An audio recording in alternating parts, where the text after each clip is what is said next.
안녕하세요. 존 버나드입니다. 자, 오늘도 뭐 테슬라랑 차이나 전기차 관련된 주식 이야기 다 얘기해드리고요. 뉴스가 몇 개 있어요. 그래서 중요한 뉴스들 가져왔습니다. 자, 계속 가보도록 하겠습니다. 여러분들 좋아요랑 구독 한 번씩 눌러주시고요. 제가 뭐 비염 수술했는데 진짜 잘 됐습니다. 진짜 좋아서 컨디션도 좋아졌고, 매번 제가 방송을 할 때 코막힘이 좀 있어서 말이 잘 안 나왔었거든요. 근데 그것도 이제는 거의 다 해결이 됐습니다. 그래서 말이 더 잘 나오고요. 그래서 너무 좋습니다. 지금 이게 너무 시원해요. 이제 코가 안 막혀 있어서 말이 훨씬 잘 나와서 진짜 모르겠습니다. 천국을 걷는 것 같고요. 계속 가보도록 하겠습니다. 차이나 전기차가 오늘 뭐 3% 가까이 또 올랐다가 이거 급등하는 거 아닌가, 이런 조금 좋은 상황을 연출하다가 마지막엔 좀 하락을 했어요. 그게 하락을 한 게 아니라 마지막엔 많이 떨어져서 0.76% 올랐는데요. 이거는 뭐 중국 증시가 마지막에 급락을 하더라고요. 그래서 그런 여파가 있었던 것 같다, 이렇게 볼 수가 있고요. 그런데 지금 보면은 글로벌 리튬 2차전지 있잖아요. 이게 지금 3.25%나 올랐습니다. 이거는 제가 봤을 때 이제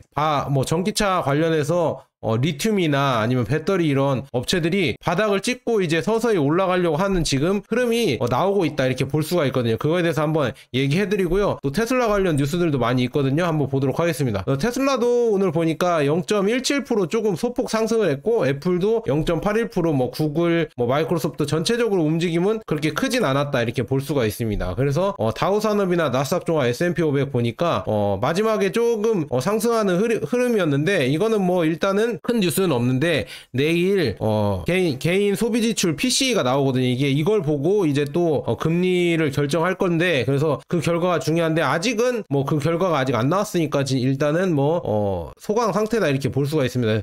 큰 뭐 이슈가 없으니까 주식도 뭐 크게 움직이지 않는 것 같아요. 그래서 뭐 엔비디아도 뭐 오늘은 소폭 하락을 했고, 그래도 뭐 AI가 계속 열풍이죠. 요즘 AI가 열풍이라서 필라델피아 반도체 SOXX 이게 뭐 거의 뭐 고점 대비 상승률이 14.9%까지 올랐다. 그래서 많이 가고 있고요. 우리 뭐 속슬도 많이 갔죠. 속슬 갖고 계신 분들은 수익 많이 나셨을 겁니다. 그리고 TQ도 갖고 계신 분들은 수익 나셨을 거라 봅니다. 왜냐하면은 지금 AI 이런 테마 때문에 계속 이 기술주들이 계속 올라가고 있다, 이렇게 볼 수가 있고요. 그래서 지금 보면은 내일이죠. 내일 근원 소비지출 물가지수 PCE거든. 이게 나오는데, 이거 결과에 따라서, 그리고 신규 실업수당 청구건수 이 결과에 따라서 아마도 또 금리의 퍼센트가 결정될 거란 말이에요. 금리 인상 확률이. 그래서 금리 인하냐 아니면은 동결이냐 인상이냐, 이런 확률이 정해지니까 그거에 따라서 주가는 좀 변동성이 있을 것 같다. 그래서 이거 나오기 전까지는 그냥 지지부진한 흐름이지 않을까. 그래서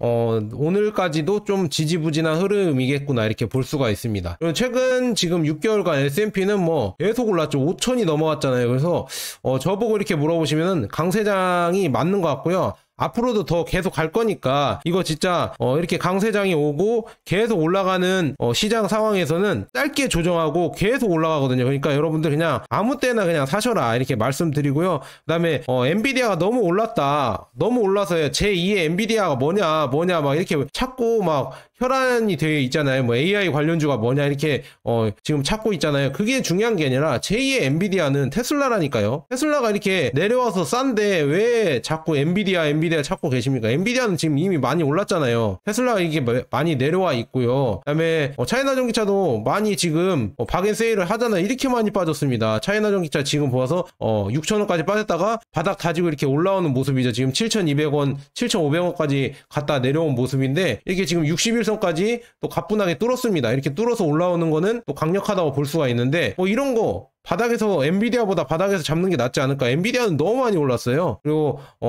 차이나 전기차도 그렇고 테슬라도 이런 게 낫지 않을까요? 저는 그렇게 보고요. 제2의 뭐 엔비디아가 뭐냐고 보면은 뭐 테슬라나 뭐 차이나 전기차나 뭐 이렇게 보고 있고요. 중요 기사가 나왔는데, 이 애플이 10년 공들인 꿈을 결국 접는다고 합니다. 뭐냐 보니까 전기차 생산한다고 했잖아요. 애플카라고 해서 전기차를 생산하겠다, 이렇게 얘기가 나왔는데, 그 전기차 생산팀을 거의 이제 대거 이동시키고 없앴다고 합니다. 그래서 보니까 자율주행 애플카 개발을 접는다는 애플 뭐 이렇게 나와 있습니다. 그래서 AI에 집중을 하겠다. 그래서 타이탄이죠. 타이탄 프로젝트 팀을 AI 부서로 대거 이동했다고 합니다. 그래서 전기차 수요 부진 등 때문에 전기차는 안 되겠구나, 애플이 생각했을 때 전기차는 힘들겠구나 해서 전기차를 포기한 거 아니냐, 업계에서 이렇게 나오는 지금 상황이다, 이렇게 볼 수가 있습니다. 그래서 애플은 굳이 전기차로 힘들게 가서 하는 것보다는 엔비디아가 저렇게 AI로 엄청 엄청난 수익을 벌어들이는 거 보니까 우리도 인공지능으로 가야겠다. 마이크로소프트나 엔비디아처럼 인공지능으로 가야겠다. 이렇게 나오고 있거든요. 그래서 전기차 분야에서 이런 연구를 했던 이 그룹들을 다 이제 거의 뭐 해체를 하고 AI로 옮겼다고 합니다. 그래서 이런 거 보면서 이게 악재인지 호재인지, 지금 애플이 이제는 전기차를 철수한다고 해서 악재인지 호재인지 테슬라에게 이렇게 고민을 하는 일론 머스크가 이렇게 나왔습니다. 그래서 일론 머스크가 애플이 전기차 사업을 접는다고 하면서 이 소식을 듣고 이 담배 피면서 이렇게 좀 고민하는 모습이죠. 이 이모티콘을 올렸거든요. 지금 X에다가. 그래서 이거 보니까 일론 머스크도 좀 고민을 하는 것 같습니다. 아, 이게 호재인지 악재인지 이거를 고민하는 것 같습니다. 왜냐하면은 애플이 뭐 사업을 철수했다는 얘기는 결국은 전기차의 성장성이 그만큼 좋지 않다, 그렇기 때문에 철수를 했다, 이렇게 해석할 수도 있고, 아니면은 호재라고 보면은 전기차를 개발하기 위해서는 역시나 테슬라처럼 이렇게 하나하나 A부터 Z까지 가야 되는데, 애플은 지금 뭐 아무것도 없이, 공장도 없고, 그다음에 전기차 하드웨어도 생산할 수 있는 이런 게 없잖아요. 아예 기반이 없기 때문에 들어오기가 힘들다. 그래서 진입장벽이 높다, 이렇게 해석하면 엄청난 호재거든요. 그래서 지금 여러 가지 지금 일론 머스크가 고민을 하고 있다. 이게 호재인지 악재인지 지금 고민이다. 네, 제 생각에는, 제가 봤을 때는 애플 입장에서는 굳이 고생하기 싫어서 사업을 접은 것 같습니다. 그래서 이게 무슨 소리냐 저한테 물어보시면은, 그러니까 전기차를 만들려고 하면은 테슬라처럼 공장 부지를 조성해서 공장을 짓고 인력을 모아서 공장에서 생산을 해서 그 생산한 거를 재고 관리까지 해서 납품까지 해야 되잖아요. 배송까지 해야 되잖아요.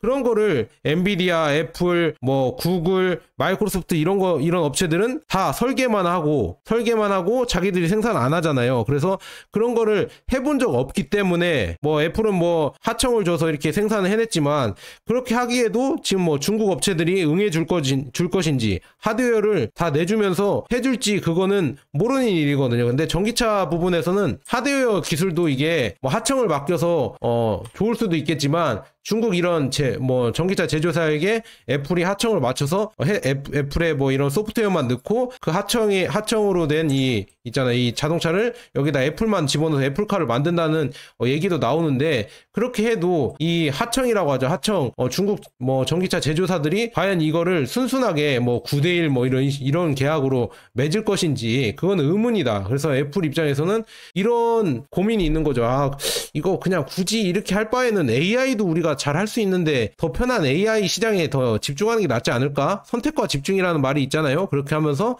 AI로 그냥 가는 게 아닌가, 이걸 버리고. 그래서 중국 전기차 제조사도 애플의 전기차 사업 포기에 대한 뭐 반응이 있었는데, 그 반응을 제가 가져왔거든요. 그래서 뭐 샤오펑이나 니오토, 샤오미 뭐 이런 업체들, 니오 이런 업체들의 CEO들이 이렇게 봤는데, 샤오펑 회장도 여러 가지 24년에 신규 진입자들을 막아야 되고 경쟁에서 이겨야 된다, 이렇게 얘기했지만, 애플은 뭐 제외했다. 애플은 얘기를 안 했다, 이렇게 나와 있고, 리오토도 뭐 애플이 뭐 제조를 포기하고, 자동차 제조를 포기하고 AI에 집중하기로 한 선택은 절대적으로 올바른 선택이라고, 시기적절하다고 이렇게 말했다고 합니다. 니오토 회장은 이렇게 말했다고 하고요.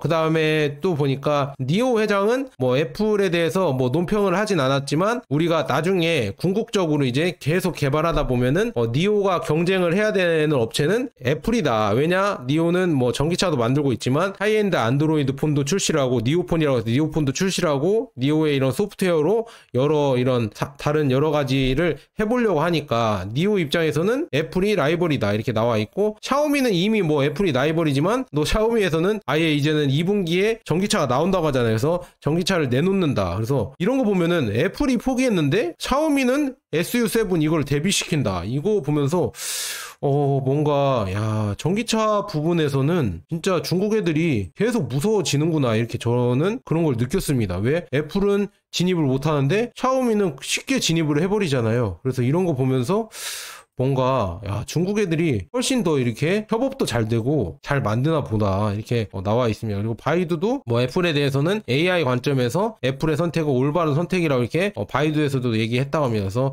이런 거 보면서 결정적인 AI가 최종 게임이긴 한데 그 전에 전기차 부분에서는 뭐 애플이 안 들어오니까 이 업체들 차이나 전기차 업체들이 많이 또 이렇게 성장을 하면서 이 파이를 나눠 먹겠죠. 그래서 이거는 어떻게 보면은 호재일 수가 있다. 근데 마지막으로 가면은 결국은 끝판왕은 애플이다 이렇게 볼 수가 있을 것 같습니다. 지금 보면은 뭐 미국 전기차 기업들 애플이 지금 전기차를 포기한다 하니까 급등을 했습니다. 지금 보면 리비안이나 뭐 루시드, 테슬라, 뭐 니오, 샤오펑 뭐 이런데 그 다음에 급등을 했고, 리오토는 뭐 실적이 좋아서 급등을 했고요. 그 다음에 리벤트나 엘버말, 뭐 리튬 아메리카스, SQM이 채굴 업체들도 급등을 한 거 보면은 이제는 리튬 가격이 바닥을 잡고 이제 안정세가 들어가서 이제는 다시 상승할 기미가 보이고 있고, 조짐이 좋다 이렇게 볼 수가 있습니다. 조짐이 좋다 이렇게 볼 수가 있어요. 그래서 앞으로 이제는 전기차가 바닥을 다지고 올라가는 지금 상황이 오지 않을까, 저는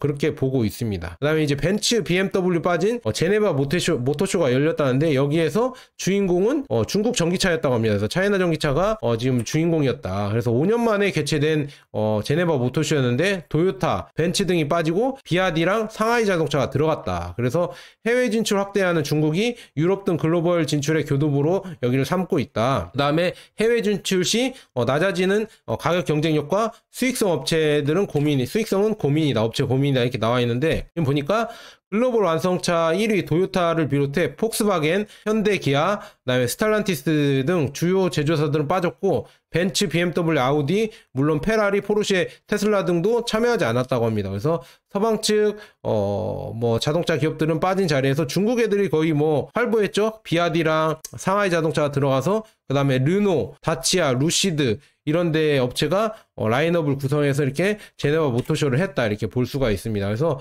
중요한 거는 여기서 비아디의 활약이 중요한 거죠. 제네바 모터쇼에서 비아디가 양왕을 출시했어요. 양왕, 그 2억 넘는 차량이죠. 양왕을 출시하면서 양왕의 기술을 선보였고요. 그 다음에 CLU라고 해서 그러니까 SUV 모델인 C를 이렇게 선보였다. 그 다음에 뭐 송프로, DMI, 그 다음에 D9, 그 다음에 N7, CL, 아토3, 돌핀, 한 이런 거를 가져오면서 적극적으로 이렇게 홍보를 했다. 그리고 250개 매장, 현지 딜러 및 교통수단에 대한 투자를 고려하면 타당하다. 뭐 이렇게 나왔습니다. 그래서 이탈리아가 이제는 제네바 모터쇼 하니까 이탈리아가 비아디랑 접촉을 했다고 하거든요. 그래서 이탈리아에서 테슬라가 아니라 중국 비아디 공장을 유치하기 위해서 접촉을 했다. 그래서 이탈리아 정부가 자국의 자동차 생산 공장을 유치하기 위해서 미국의 테슬라가 아니라 중국의 비아디를 먼저 접촉했다고 블룸버그 기사가 나왔다고 합니다. 그래서 조르지아 멜로니 이탈리아 총리가 이끄는 정부는 피아트 제조업체인 스탈란티스에 이어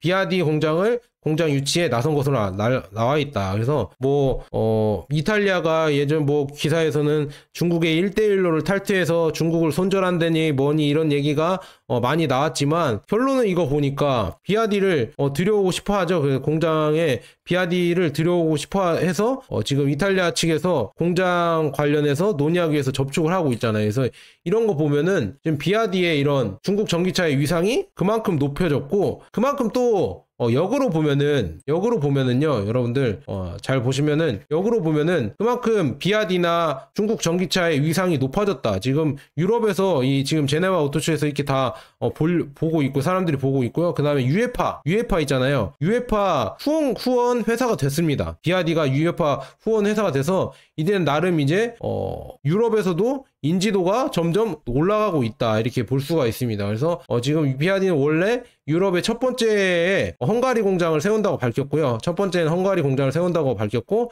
헝가리 투자는 유럽연합이 중국 전기차 업계에 대한 뭐 국가 보조금 관련을 발표한 지 몇 달 만에 이루어진 것이다. 그래서 이제 유럽 입장에서도 자기의 공장을 지어주고, 자국의 공장을 지어주고, 이런 일자리 창출하는 중국 업체들이 그저 나쁘지는 않다. 중국이라고 다 나쁜 건 아니다 이렇게 볼 수가 있습니다. 그렇다고 하면은 작년이었죠. 작년 때부터 계속 중국에 뭐 보조금을 삭감을 해야 된다. 유럽에서도 뭐 유럽 뭐 보조금 법안 이런 얘기가 나왔지만 그 얘기가 이제 쏙 들어갈 것 같다. 왜냐? 유럽이 지금 다 독일이나 프랑스나 다 힘들거든요. 이탈리아나 이게 뭐 러시아 우크라이나 전쟁 때문에 이거 지원하느라 다 힘듭니다. 그래서 힘들어졌기 때문에 결국은 이런 중국에 더 의존할 수밖에 없거든요. 그래서 중국의 이 힘이 더 세지고 있다. 그래서 중국 업체가 뭐 이탈리아 들어간다고 하면 당연히 비아디는 많이 이탈리아에서 팔릴 수밖에 없다. 저는 그렇게 보고 있습니다. 그래서 앞으로 뭐 이탈리아에서 더 많이 팔릴 것 같고요. 그리고 중요한 거는 이태리가, 제가 이태리 여행을 가봤잖아요. 이태리 여행 가봤는데 소형차가 엄청나게 많아요. 근데 그 소형차를 아마 비아디 전기차로 바꾼다고 하면 돌핀으로 다 바뀌겠죠. 돌핀이나 갈매기, 시골로 다 바뀐다고 하면은 그만큼 뭐 EU에서 이 점유율은 또 비아디가 엄청나게 가져갈 것 같다. 저는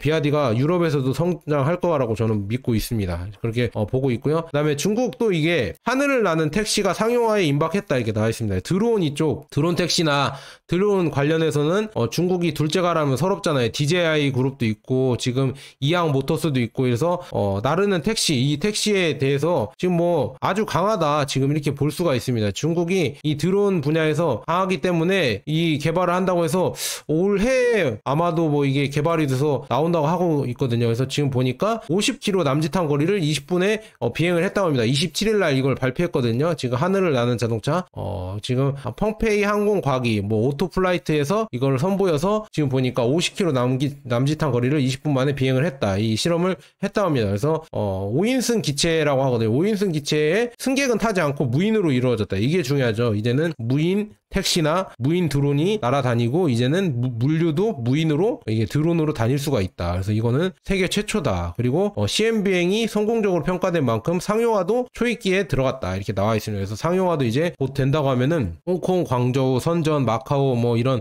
그레이트 베이 에리어라고 불리는 양자간 유역에서 거대 메갈로폴리스 지역에서 뭐 이런 뭐 수직 이착륙기 뭐 이런 걸로 공중 택시 사업을 구상하고 있다는 얘기죠. 그래서 1회 충전으로 보니까 250km를 비행할 수 있고요. 그다음에 시속 200km에 최대 하중은 350km, 그다음에 소음은 65dB. 이 소음도 또 중요하다고 하더라고요. 소음도 낮게 유지하려고 하고 있다. 그래서 이런 드론 택시가 계속 나온다고 하면은 앞으로 좀 더 기대가 됩니다. 이 물류가 이제는 뭐 알리바바나 테무에서 시키면 이제는 아예 드론으로 올 수도 있다. 아니면 이 드론이 더 이제 개발이 된다고 하면은 이 물류도 있잖아요. 물류도 배로 실어 나르는 것보다는 드론으로 바로 항공 운송이 될 수도 있겠구나. 이렇게 예상이 되고 있다. 이렇게 볼 수가 있고요.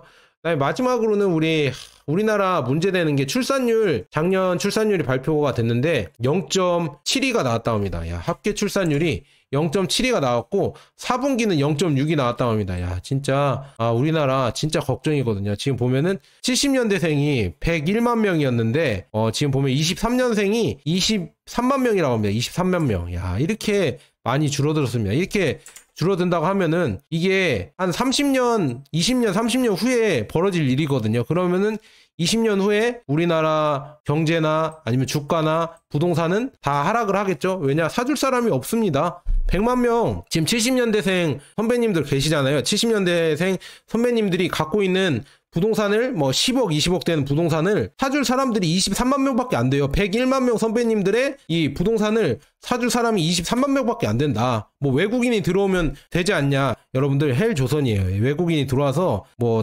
가정을 꾸려서 우리 내 부동산을 사준다. 높은 가격에 내가 10억 산 걸 20억에 20년 후에 사준다. 꿈 깨세요. 꿈 깨. 그런 일은 거의 벌어지지 않을 겁니다. 그래서 여러분들 중요한 거는 여러분들 부동산 많이 갖고 계시면은 오히려 차라리 그거를 미국 주식으로 많이 갖고 계세요. 부동산 많이 갖고 계시면 오히려 위험합니다.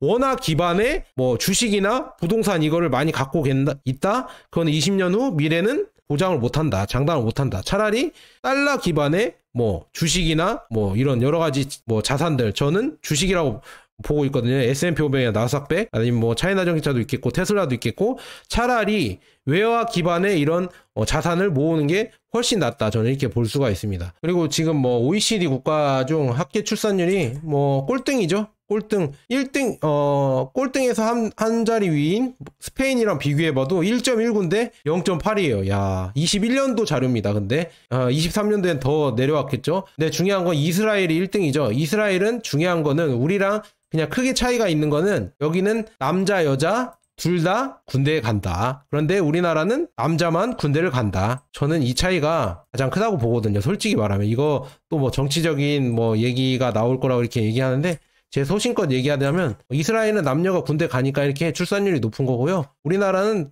남자만 군대 가니까 이렇게 출산율이 낮은 거예요. 그거에 대해서는 나중에 자세하게 얘기해 드리겠습니다. 그래서 우리나라 미래가 참 어둡다 이렇게 볼 수가 있고, 그 다음에 이 노령 인구가 늘어나니까 요즘 또 이게 또 그거잖아요. 지금 뭐 의대 증원한다, 의사 늘려야 된다 이 얘기가 나오잖아요. 저는 늘려야 되는 게 맞다고 봅니다. 의사 선생님들에게는 죄송하지만 우리가 이제 60대 이상 인구가 폭발적으로 증가할 거거든요. 그러면은 이 의료 공백, 수요죠. 수요를 충족을 못 시켜요. 그래서 의사를 늘려야 되는 게 맞습니다. 의사를 늘리면은 솔직한 얘기로 의사 선생님들의 파이가 줄어든다고 그거 걱정 때문에 증원을 무조건 반대하는 거잖아요. 솔직히 다 돌려 얘기해도 다 똑같은 거잖아요. 의사 늘리면은 파이가 적어드니까 수입이 줄어드니까 그것 때문에 그런 거잖아요. 근데 어쩔 수가 없다. 요즘 이제 명분이 많이 없어졌다. 저는 그럴 것 같습니다. 그래서 이런 미래가 어둡고, 우리나라 미래가 어둡고 출산율 때문에 미래가 어둡잖아요. 그러니까 우리는 어떻게 해야 되냐? S&P 500이나 나스닥 100, 필라델피아 반도체, 미국 테크 탑10,